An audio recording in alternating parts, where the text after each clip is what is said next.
Hi, ఎలా ఉన్నారు? నేను ఈవేళ అయితే ఏ టాపిక్ గురించి మాట్లాడదాం అనుకుంటున్నానంటే, న్యూ మామ్స్ ఉన్నారు కదా, వాళ్ళు లైక్ ఏంటంటే చిన్ని చిన్ని మిస్టేక్స్ చేస్తూ ఉంటారు. ఇంక్లూడింగ్ మీ, నేను అలాంటి మిస్టేక్స్ చేసిందాను కాబట్టి నేను చెప్తున్నాను. సో అలాంటి మిస్టేక్స్ వల్ల చిన్నపిల్లలకి మోషన్స్ రావడం కానీ వామిటింగ్స్ రావడం కానీ జరుగుతూ ఉంటాయి. సో ఏంటంటే అలాంటి మిస్టేక్స్ కూడా మీరు చేసేటట్టయితే ఈ వీడియో అనేది మీకు హెల్ప్ఫుల్ అవుతుందని మాత్రమే నేను ఈ వీడియో చేశాను. సో ఏంటంటే ఫుల్ వీడియో అయితే చివరి వరకు అయితే చూసేయండి, చాలా వరకు కోరిలేట్ అవుతూ ఉంటుంది. సో వీడియో అయితే స్టార్ట్ చేసేద్దాము. సో నేను ఇప్పుడు చెప్పబోయేది బ్రెస్ట్ ఫీడింగ్ మదర్స్ గురించి అయితే కాదండి, ఫార్ములా ఫీడ్ ఇచ్చే మదర్స్ గురించి అయితే మాట్లాడుతున్నాను. ఇంక్లూడింగ్ మీ, నేను కూడా ఫార్ములా ఫీడే ఇచ్చాను. 3 months వరకు అయితే ఎక్స్ప్రెస్ చేసి ఇచ్చాను. సమ్ రీజన్స్ వల్ల నాకు మిల్క్ వచ్చే టైంలో బేబీ రుద్రాంశ్ అయితే తీసుకోలేకపోయాడు. సో వాడు తీసుకున్న టైంలో అయితే నాకు లేదు. సో డాక్టర్ అయితే నాకు ఫార్ములా మిల్క్ అయితే సజెస్ట్ చేశారు. సో ఫార్ములా మిల్క్ తీసుకునే మదర్స్ చేసే చిన్ని చిన్ని మిస్టేక్స్లో ఫస్ట్ ఏంటంటే, పిల్లలకి నోరు కాలిపోతుందనో లేకపోతే వేడి అంతా గోరువెచ్చగా పిల్లలు తీసుకోలేరు న్యూ బార్న్ అనో, కొంతమంది ఏంటంటే స్టార్టింగ్ స్టేజ్ నుంచి డే 1 నుంచి కూడా ఫార్ములా మిల్క్ ఇస్తూ ఉంటారు కదా, ఆ మదర్స్ ఏం ఫీల్ అవుతారంటే, సో గోరువెచ్చగా పాలిస్తే కనుక పిల్లలు తీసుకోలేరు, మళ్ళీ నోరు కాలుతుంది. చిన్నప్పుడు పిల్లి కథ ఉంటుంది చూసారా, పిల్లి వేడి పాలు ఇస్తే మళ్ళీ పాలు తాగదు, సో అలా అయితే పాలు తీసుకోరు అని చెప్పి ఒక థింకింగ్లో అయితే ఉండిపోతారు. మదర్ మిల్క్ గోరువెచ్చగా ఉంటుందండి. మీరు ఎప్పుడైనా ఎవరైనా మదర్స్ ఎక్స్ప్రెస్ చేస్తూ ఉన్నప్పుడు బాటిల్ని పట్టుకుని ఉంటే కనుక చాలా గోరువెచ్చగా అయితే మనకు తగులుతూ ఉంటుంది. బేబీకి మిల్క్ కలిపేటప్పుడు గోరువెచ్చని వాటర్లో కలిపి ఇవ్వాలి పౌడర్ని, లేకపోతే ఏమవుతుందంటే, నేనైతే ఏం చేసేదానంటే నార్మల్ టెంపరేచర్ ఉన్న వాటర్లోనే మిల్క్ పౌడర్ వేసి కలిపేసి ఇచ్చేసేదాన్ని. నాకు కూడా సిస్టర్స్ ఏ రోజు చెప్పలేదు ఇలా ఇవ్వకూడదమ్మా అని చెప్పి. నేను కలుపుతుంటే కూడా వాళ్ళు చూసేవారు, బట్ ఏంటంటే కేర్ అయితే అంతగా తీసుకోలేదని చెప్పచ్చు. నాకు తెలియదు కాబట్టి నేను కూడా చూసుకోలేదు. ఒకరోజైతే మా సిస్టర్ కలుపుతుంటే మా మదర్ చూసారనమాట. ఏంటి నువ్వు ఇలా కలుపుతున్నావు అంటే, జాహు ఇలాగే కలపమంది అని చెప్పారు. అంటే అప్పుడు నేను అన్నాను, నేనే ఇలా కలపమన్నానమ్మా అంటే, లేదు లేదు గోరువెచ్చగా అయితే కలపాలి, ఒకసారి డాక్టర్ని అడుగుదాము అంటే, డాక్టర్ని అడిగితే అవునమ్మా గోరువెచ్చగా కలపాలి, అప్పుడే పిల్లలు పాలు కూడా ఇంట్రెస్టింగ్గా తాగుతారు, లేకపోతే అరగదు, అది డైజెస్ట్ అవ్వదు, డైజెస్ట్ అవ్వకుండా వామిటింగ్స్ అవుతాయి అని చెప్పారు. ఆ రోజు నుంచి ఏం చేశానంటే, నేను గోరువెచ్చని నీళ్ళలో అయితే కలపడం స్టార్ట్ చేశాను అనమాట. కలపడం స్టార్ట్ చేశాక పిల్లోడికి డైజెషన్ అన్నది చాలా మంచిగా స్టార్ట్ అయింది. సో న్యూ మామ్స్ ఎవరైతే ఉన్నారో కొంచెం చూసుకుని, మరీ కొంచెం హాట్ వాటర్లో మీరు పాలు కలుపుకున్నా పర్లేదు, తర్వాత గ్లాస్లో ఆ మిల్క్ని వేసి కొంచెం కింద కోల్డ్ వాటర్ పెట్టి ఇలా తిప్పుతుంటే కొంచెం చల్లారిపోతుంది. సో అలా అయితే పాలు పిల్లలకి ఇస్తే పిల్లలు కూడా చాలా మంచిగా తాగుతారనమాట.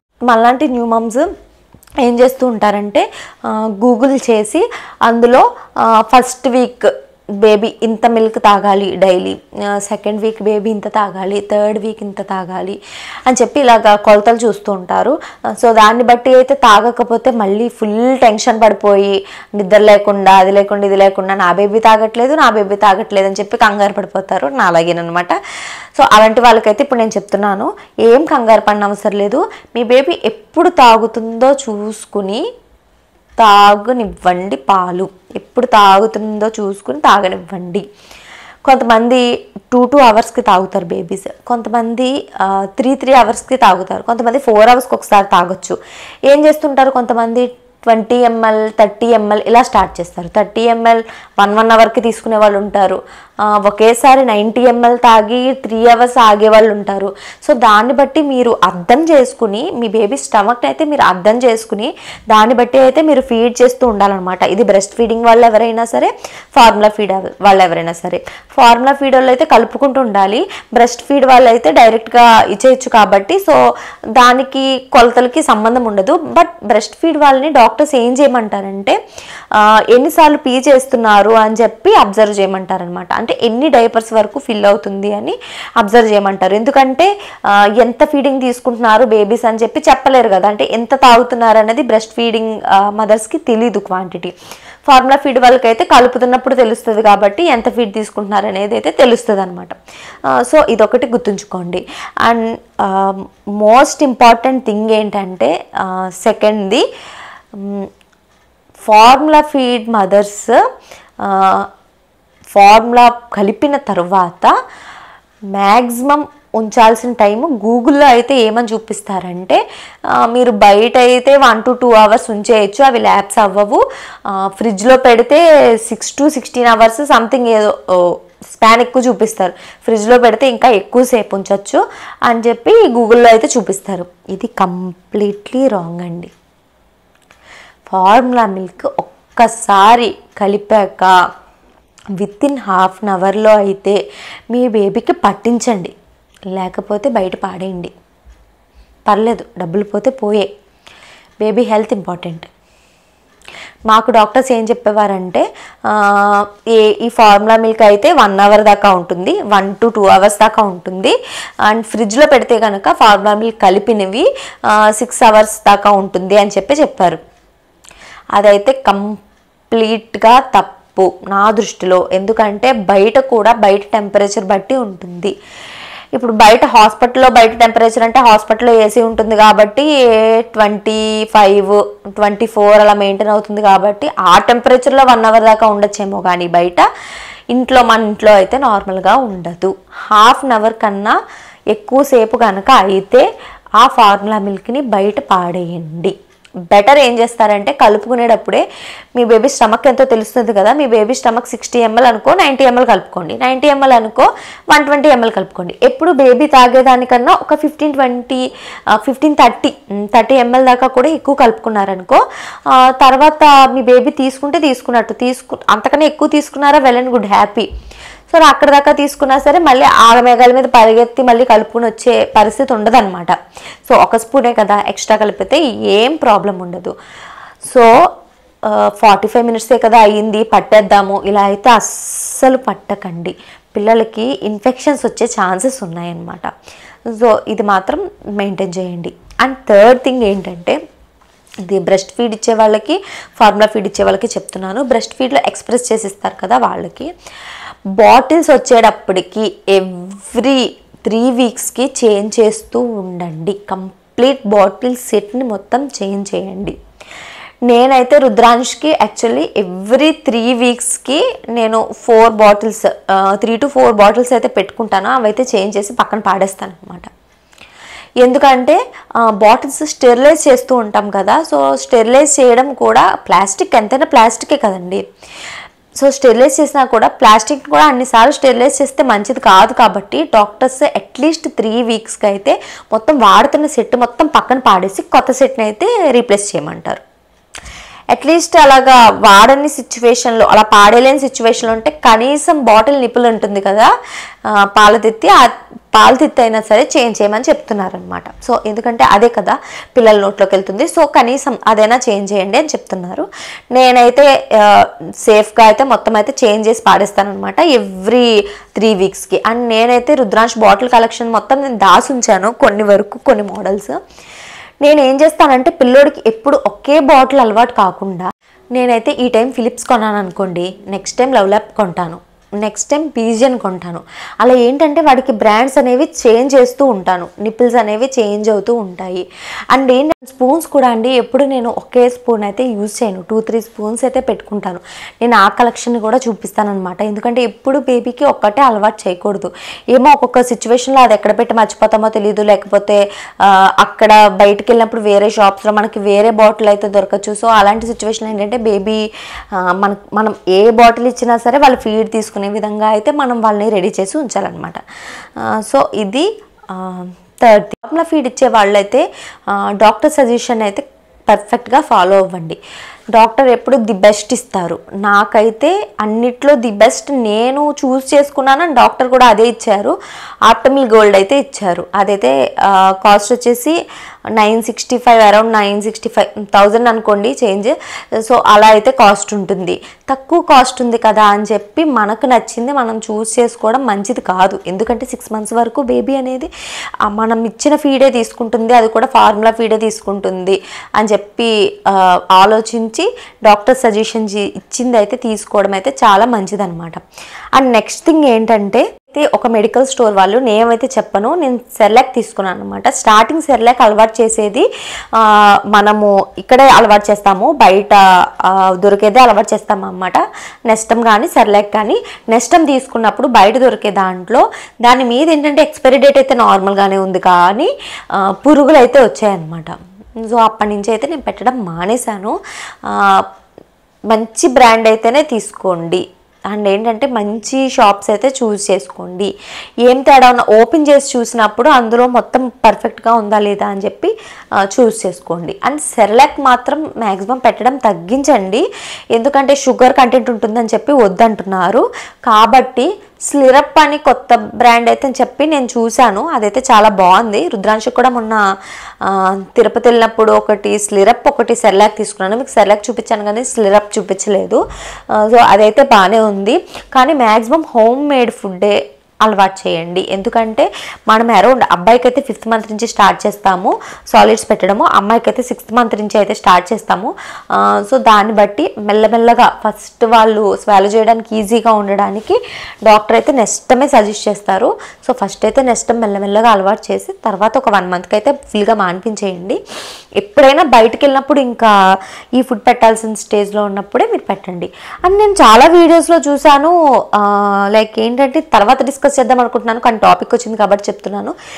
బియ్యంతో ఇన్స్టెంట్గా అప్పటికప్పుడు బయటకు వెళ్ళినప్పుడు వండేయచ్చండి అని చెప్పి బియ్యంతో ఇది చేస్తున్నారు, సెర్లాక్ చేస్తున్నారండి. నాకు అర్థం కానిది ఏంటంటేనండి, లైక్ బియ్యంను ఉప్మా అయినా సరే బియ్యం అయినా సరే ఇంచుమించు మినిమం 10 to 15 minutes ఉడకబెడితే కానీ, స్టవ్ మీద ఇలాగ వేపితే ఉడకబెట్టిస్తే కానీ మనకి రైస్ అనేది తయారవ్వదు కదా. ఇన్స్టెంట్ అప్పటికప్పుడు హాట్ వాటర్లో వేసేసి అది అసలు ఎలా రెడీ అయిపోద్దండి? చిన్నపిల్లల పొట్టలో అసలు అరుగుతుందా చెప్పండి? నాకైతే తెలియదు, నేనైతే ఇది ట్రై చేయలేదు, సేఫ్ కాదేమోనని చెప్పి నాకైతే భయం వేసింది. నేను కొంచెం డైరెక్ట్ రైసే మంచిగా మ్యాష్ చేసి అలవాటు చేశాను అనమాట రుద్రాంష్కి. సో ఇది మీకు తెలిసేటట్టయితే కింద కామెంట్ సెక్షన్లో కామెంట్ చేయండి ఎలా చేస్తారు అని చెప్పి. నాకైతే డౌట్ అనిపించి మాత్రమే నేను చేయలేదు, నాకు తెలియదు. ఇదే నేను కాంట్రవర్సీ గురించి మాట్లాడట్లేదు, బట్ నాకెందుకో అది కరెక్ట్ కాదు అనిపించింది. ఎందుకంటే 10 to 15 minutes ఉడికించే రైస్ని జస్ట్ అలా సెర్లాక్ కింద ప్రిపేర్ చేసి ఎలా పెడతారు అని నాకైతే డౌట్ వచ్చింది. ఇప్పటిదాకా అయితే ఇదండి వీడియో. ఇప్పుడైతే మనం ముచ్చట్లు చెప్పేసుకుందామా? నేను ఇవాళ breast feeding and formula feeding గురించి అయితే చెప్పాను కాబట్టి అదే టాపిక్ అయితే మాట్లాడుకుందామండి. ఇప్పుడు ఇదైతే చాలా బాధాకరమైన విషయం అన్నమాట. నేను డిస్కస్ చేద్దాం అనుకున్నది. బయట సొసైటీ ఎలా మారిపోయిందంటేనండి, చెప్తున్నాను కదా, నార్మల్ డెలివరీ చేసుకున్న వాళ్ళే అమ్మ, సిజరిన్ చేసుకున్నది చాలా జాలీగా వెళ్ళి ఆపరేషన్ చేసుకుని వచ్చేసింది, ఏం కష్టం లేదు. ఇదైతే నేను చెప్పాను కదా, చాలామంది అయితే ఇలా అనుకుంటారని చెప్పి. అలాగే బ్రెస్ట్ ఫీడింగ్ ఇచ్చే మదరే అమ్మ, డబ్బా పాలు ఇచ్చే అమ్మాయి అమ్మ అవ్వదు అన్నట్టు ఇలాగే బిహేవ్ చేస్తున్నారు. ఇదే రియాలిటీ ఇలాగే చూస్తున్నారు. నేను నా విషయంలో అబ్జర్వ్ చేశాను, నేను నా ఫ్రెండ్స్ విషయంలో అయితే అబ్జర్వ్ చేశాను. సో ఏంటంటే అది బ్రెస్ట్ ఫీడింగ్ అనేది మన చేతిలో ఉండదండి. ఫస్ట్ ఆఫ్ ఆల్ మన హార్మోన్స్ హెల్ప్ చేసి మనకి మిల్క్ రావాలి. అండ్ ఏంటంటే తర్వాత బేబీ కూడా దాన్ని తీసుకోగలిగి ఉండాలన్నమాట. నా దానికి వచ్చేటప్పటికి రుద్రాంష్ని NICUలో 15 days వరకు పెట్టారు. పుట్టిన 15 days వరకు వాడి బొడ్డు ఉంటుంది కదా, బొడ్డు పార్ట్లో లైన్స్ వేశారు. లైన్స్ అంటే మీకు తర్వాత వీడియోలో అయితే నేను ఎక్స్ప్లెయిన్ చేస్తాను. లైన్స్ వేశారు లోపలికి. సో ఏంటంటే ఆ లైన్స్ వేయడం వల్ల వాడిని నా చేతికి ఇచ్చాక బ్రెస్ట్ ఫీడింగ్ అనేది అలవాటు చేయమన్నారు, కానీ డాక్టర్స్ వాడు పట్టుకోలేక ఏడ్చేసేవాడు. ఆ ఏడ్చేదానికి వాడి బొడ్డు నుంచి బ్లడ్ వచ్చేదన్నమాట. కంగారు వచ్చేది నాకు, ఏంటిలా బ్లడ్ వస్తుంది అని చెప్పి చాలా కంగారు వచ్చేసేది, ఏడ్చేసేదాన్ని. ఏంటి నాకు పెన్షన్ రావట్లేదా, ఎందుకు ఇలా వస్తుంది అని. డాక్టర్ అనేవారు లైన్స్ తీసాం కదా ఇప్పుడిప్పుడే, సో వస్తుంది, కంగారు పడకండి అనేవాడు. ఇప్పుడు బాగా ఆకలేసినప్పుడు నా నుంచి మిల్క్ తీసుకునేవాడు కాదు. సో ఏంటంటే మళ్ళీ ఏడ్చేవాడు. అలాంటి సిచ్యువేషన్లో డాక్టర్ ఆల్రెడీ ఫస్ట్ నుంచి అక్కడ నేను ఎక్స్ప్రెస్ చేసి ఇచ్చేదాన్ని. సో ఎక్స్ప్రెస్ చేసి ఇవ్వమ్మా, నువ్వు ఇవ్వగలిగినంత ఇవ్వి, లేకపోతే తర్వాత ఫార్ములా మిల్క్ అయితే ఇవ్వి అని చెప్పారు. సో అలాగే ఇది అది కల్పించేదాన్ని. అదైతే వాడికి అలా అలవాటు అయిపోయింది. తర్వాత వాడు తీసుకోలేదన్నమాట. తర్వాత వాడు తీసుకునే టైంలో అయితే నాకు రాలేదు, అండ్ వాడు కూడా సరిగ్గా తీసుకోలేకపోయేవాడు. సో ఇదైతే నా స్టోరీ. దీన్ని ఎలా అనుకుంటారంటే ఏదో మదర్ తన ఆనందం కోసం, తన స్ట్రక్చర్ గురించి ఏదో కావాలని చెప్పి మదర్ ఏదో మిల్క్ ఇవ్వలేనన్నట్టు ఈ సొసైటీ అందరూ చూస్తారండి. ఏ మదర్ అయితే నాకు తెలిసి ఏ మదర్ అలా ఆలోచించదు, 100% ఆలోచించదు. తన బేబీ బుజ్జిగా ఉండాలి, తన బేబీ మంచిగా తినాలి, తన బేబీ మంచిగా తాగాలి మిల్క్, ఇదే అనుకుంటుంది.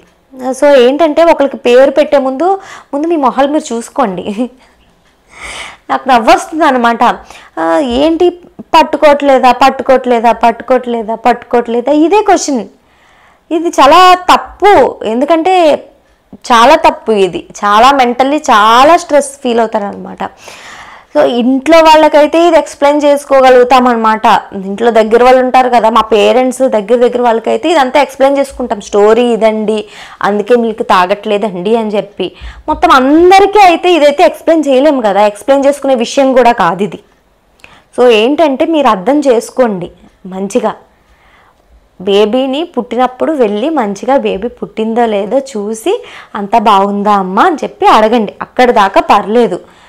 తర్వాత ఏంటి నువ్వు ఇది కూడా చేయలేకపోతున్నావా నీ బేబీకి, ఇది కూడా చేయట్లేదా, ఇది తప్పు. కంప్లీట్లీ బ్లెండర్ మిస్టేక్ ఇది.